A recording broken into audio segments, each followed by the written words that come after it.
সদৌ অসম গোৰ্খা ছাত্ৰ সন্থাৰ উদ্যোগত গোৰ্খা সাহিত্য পৰিষদ দাবী সমিতি আৰু অসম নেপালী সাহিত্য সভা ভাৰতীয় গোৰ্খা পৰিসংঘ অসম প্ৰদেশ UGPOSৰ সহযোগত সচলৰ প্ৰতিবাদস্থলীত অৱস্থান ধৰ্মঘট কাৰ্যসূচী গোৰ্খা সাহিত্য পৰিষদ প্ৰদানৰ দাবীত ৰূপায়ণ কৰা হয় এই অৱস্থান ধৰ্মঘট কাৰ্যসূচী বিজেপি চৰকাৰকে ধৰি প্ৰতিখন চৰকাৰে গোৰ্খাসকলক প্ৰতাৰণা কৰি অহাৰ অভিযোগ যদি চৰকাৰে গোৰ্খাসকলৰ ভাষাৰ বিকাশ সাংস্কৃতিক বিকাশৰ প্ৰতি লক্ষ্য ৰাখি দাবী মানি নলয় অনাগত দিনত অধিক তীব্ৰতৰ প্ৰতিবাদ কৰাৰ হুংকাৰ প্ৰতিবাদীসকলৰ মৰাণ মটক কমতাপুৰ আদিক অট'নমাছ কাউন্সিল ঘোষণা কৰাৰ দৰে গোৰ্খা অট'নমাছ কাউন্সিল ঘোষণা কৰাৰ দাবী চৰকাৰক সময় থাকোঁতেই সমস্যা সমাধানৰ দাবী চৰকাৰক নহ'লে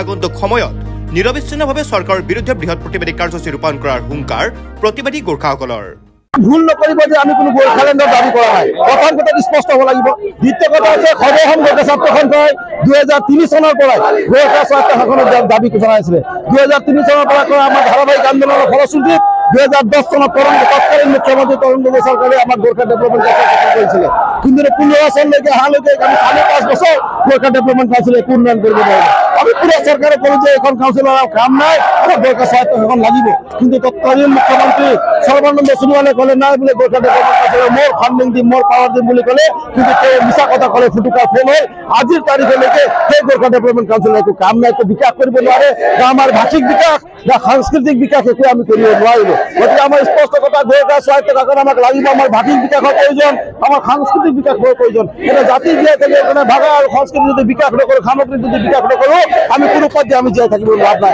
এনেকুৱা জাতি জীয়াই থাকি কোনো লাভেই নাই গতিকে আমাৰ স্পষ্ট কথা চৰকাৰক গোৰ্খা স্বায়ত্ত শাসন প্ৰদান কৰক যেনেকৈ ক্ষমতাবোৰ অট'নমাছ কাউন্সিল দিলে চৰকাৰে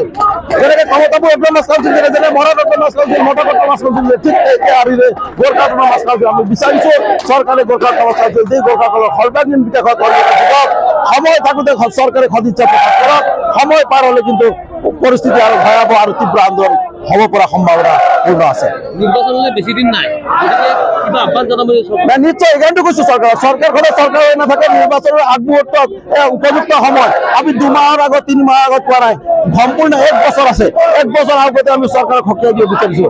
ঠিক 1 বছৰ আগতে যোৱা 2024 চনৰ ফেব্ৰুৱাৰী মাহত মুখ্যমন্ত্ৰীক আমি স্মাৰক পত্ৰ দিছিলোঁ যে গোৰ্খা স্বায়ত্ত শাসন প্ৰদান কৰক বুলি স্মাৰক পত্ৰ দি আমাৰ কাম নহ'ল সেইকাৰণে আজি প্ৰতিবাদস্থলীত আমি আহি পাইছোঁ চৰকাৰে এতিয়াও যদি কাণ খাৰ নিদিয়ে তাৰ পৰৱৰ্তী পদক্ষেপ কি ল'ব লাগে অসমৰ গোৰ্খা ৰাইজ প্ৰস্তুত আছে সদৌ অসম গোৰ্খা ছাত্ৰ সন্থা প্ৰস্তুত আছে অসমৰ সমূহ গোৰ্খা সংগঠনবিলাক প্ৰস্তুত আছে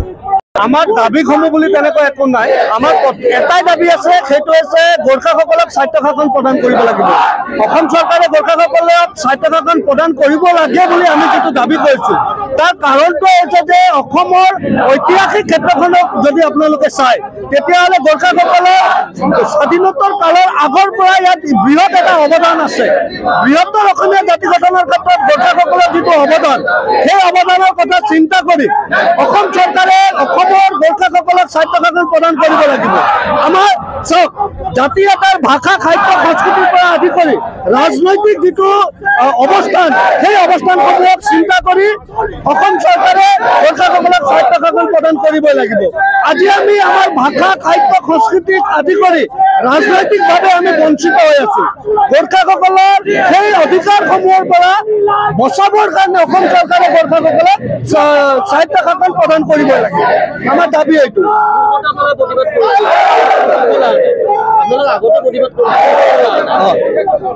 আমি সঘনাই চাওক সঘনাই আমি আন্দোলন কৰি আছো এইবাৰ আমি কাৰ্যনিৰ্বাহক সভাত এটা আলোচনা কৰি লৈছো যে আজি যদি এই আন্দোলনৰ পিছতো চৰকাৰে যদি কোনো ধৰণৰ গুৰুত্ব নিদিয়ে কিন্তু আমি ধাৰাবাহিকভাৱে আন্দোলনৰ যিটো কাৰ্যসূচী সেইটো আমি আগুৱাই লৈ যাম পৰৱৰ্তী দিনসমূহত ইয়াতকৈ জংগী আন্দোলনৰ কাৰ্যসূচী আমি হাতত ল'বলৈ বাধ্য হৈ যাম গোৰ্খা জাতিৰ কাৰণে গোৰ্খা জাতিৰ সাংবিধানিক ৰক্ষা কবচ গোৰ্খা সাহিত্য সাহিত্য পৰিষদ আমি বিচাৰিছোঁ বিগত বহুত বছৰৰ পৰা আমাৰ আন্দোলন আমি প্ৰতিবাদ আমি কৰি আছোঁ কিন্তু আমাৰ প্ৰতিবাদৰ ভাষাটো আমি অসম চৰকাৰে বুজা নাই আমি গণতন্ত্ৰক বিশ্বাস কৰা মানুহ গোৰ্খা ছাত্ৰ সন্থা গণতন্ত্ৰক বিশ্বাস কৰোঁ আমি জংগী হ'ব বিচৰা নাই অসমৰ মুখ্যমন্ত্ৰী ডাঙৰীয়া তেখেতে অসমক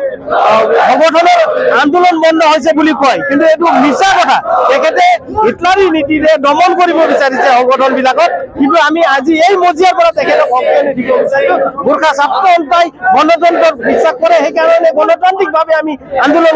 কৰি গৈ আছো। আমাক জংগী হ'বলৈ নিদিব, আমাৰ এই আন্দোলনে অন্তিম আন্দোলন হ'ব বুলি আমি বিবেচনা কৰিছো। আৰু অতি শীঘ্ৰে আমাৰ যিটো আন্দোলন, আমাৰ যিটো ভাষা, গণতান্ত্ৰিক ভাষা, এই ভাষাটো বুজি গোৰ্খা জাতি কেৱল মাত্ৰ তেখেতে ভাষাত মাত্ৰ তেখেতে খিলঞ্জীয়া গোৰ্খা তেখেতলোকক সকলো আমি মৰ্যাদা দিম বুলি ভাষাত ক'লে নহ'ব, তেখেতলোকে কাৰ্যকৰী কৰিব লাগিব। কেৱল মাত্ৰ মঞ্চত গোৰ্খাসকলৰ মঞ্চত আহি ভাষণ দিলে নহ'ব যে গোৰ্খা জাতি অসমৰ অংগাংগী বুলি ক'লে নহ'ব। তেখেতে বহুত বছৰৰ পৰা গোৰ্খা জাতিক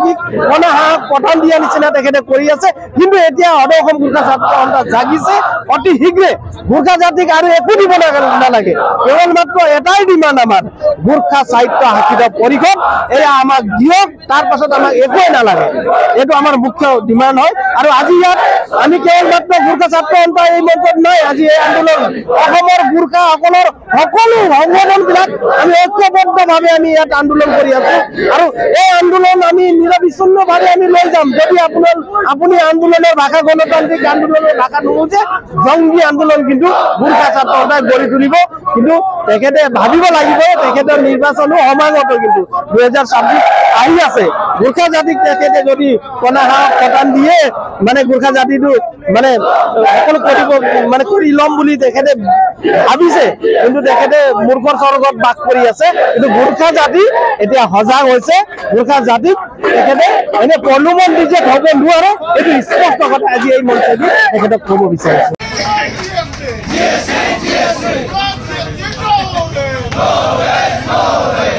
Stay informed, stay ahead. News NE 365.